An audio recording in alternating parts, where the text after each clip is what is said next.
Former Lieutenant Colonel Kwiatkowski. Thanks a lot.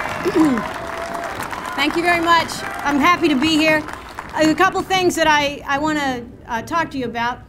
First off, I'm actually running as a Republican. Okay, I'm actually following the Ron Paul model to some extent, standing up for the Constitution and liberty as a Republican within that two-party system. And I'm challenging an incumbent who you all know, Father Sopa, and a few other things. Yeah, there's a couple things I want to tell you today, and I want to start out with, I was going to tell you about my 20-year military career. It started in 1982, and what occurred to me as I was thinking about that is in my entire lifetime, I have never lived in a country that had a formal, legal, constitutional declaration of war. Never, in my entire lifetime. We have not honored our Constitution. So everything that I could tell you about defending our country and being in the military has to be colored by the fact that we have never done anything in terms of the Constitution in all of our wars. But having said that, I started out in 1982. It was the Cold War. Many of you here fought that Cold War. You remember it. If you're younger than that, you've read about it, okay? And I was a Goldwater type Republican. I believed in defense, and I didn't really question it because I was in my 20s, and maybe I'm a little late, but you know, I didn't question it that much in my 20s. And then the Cold War ended, 89, 90, Cold War ended.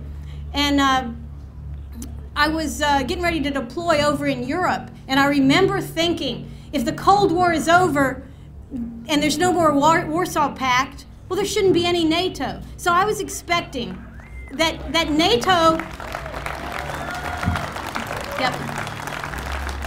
I was expecting very much that NATO would basically fall apart in a peaceful relaxation, decentralization. There would be no more NATO. But in fact, the exact opposite happened. As you guys remember, the Warsaw Pact collapsed, the Soviet Union collapsed, NATO grew. It grew, it expanded its mission. And I remember wondering, because again, I was just in my early 30s and I wasn't that smart, and I didn't really know about Ron Paul then. I didn't understand about American history, and I did not understand why, when it should have collapsed, instead it grew larger. So then we entered into a war. Many of you here served in the Gulf War. Undeclared. A lot of things we could talk about. We're not going to talk about. I will say one thing.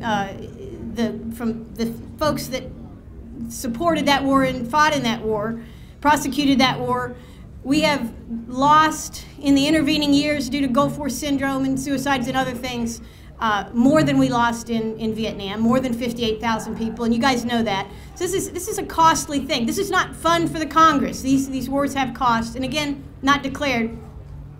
So we go on through that war, a kind of a contrived war, and finally I find myself in early 2000 working in the Pentagon, working at the Office of the Secretary of Defense. And I'm working in Near East South Asia affairs. I'm working in Middle East policy. I'm pushing papers. I'm reading intel. And I'm meeting political appointees, okay, from the Bush administration, from Dick Cheney's office, that are over there making policy. And what do you think the policy is that they want to make? That's right. More war. They want more war.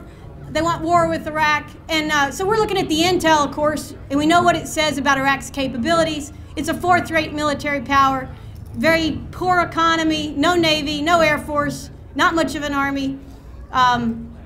You have this country, but oh no, this is the devil. This is the country we're going to take out. So they make up a bunch of stories. You guys know it. The whole American people know it by now. In 2002 and 2003, we knew it to be lies. Many in the Pentagon knew it to be lies, and yet we put that out there. We promulgated that war and that invasion, and of course we did it. And as I recall, 10 years have gone past since then. I got out, I retired, I started speaking out about it. Initially, I was criticized. Maybe I was wrong, maybe I was anti-government, I was unpatriotic. And it turns out within a couple of years, by 2005, 2006, we all knew that we've been lied into war once again. So anyway, that's a little bit about my story. I want to tell you just a tiny bit about the campaign, and I give credit for me being in politics because I didn't want to do politics. I didn't want to run for an office, but I'm doing it in part because of the example and the inspiration that Ron Paul has given to all of us. Now, he needs a big hand for that.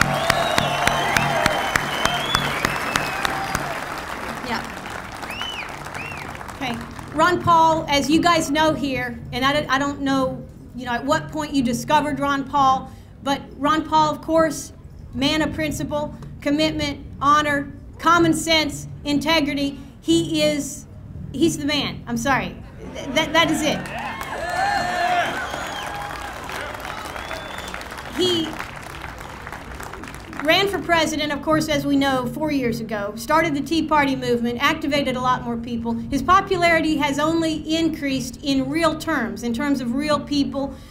You in the military or with military service or affiliations know this because you understand his foreign policy is the constitutional foreign policy, the correct and just foreign policy, the smartest one. So you guys have got this, but actually the whole country is awakening to the answers that Ron Paul provides. And so I'm happy to be here as a Republican running a race in Virginia against an incumbent Republican. I'm happy to actually share with you what the Virginia Republican Party is putting out through their own channels and what they're telling us. And it may not be for the right reasons, but what they are telling us is they would like to see Ron Paul win in Virginia on March 6th. That's right.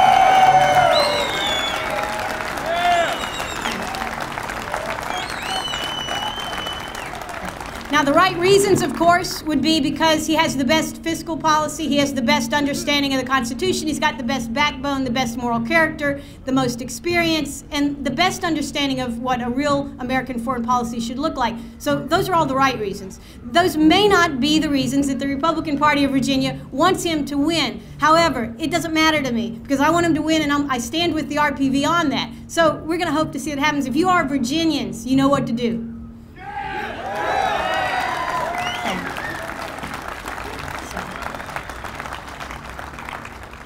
And the last thing that I wanted to say, I was told to limit my time here.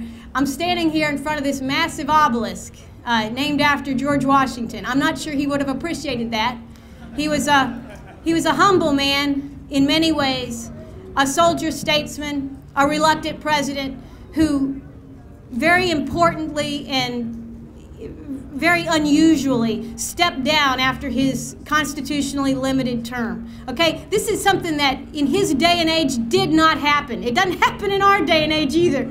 So, we've got this, we're looking at this, and I'm going to tell you, I don't think George Washington would particularly care for that, but I'll tell you there is somebody here that he does care about, that he would recognize, and you know what I'm going to say. But there's a man of principle, a man who serves, a man who understands what this country is about, who loves and respects and embraces the Constitution in everything that he does.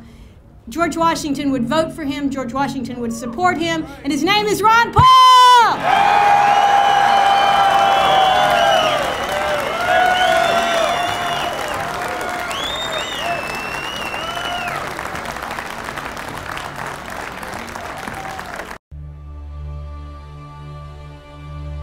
Click here to donate to support efforts to elect Ron Paul to the White House.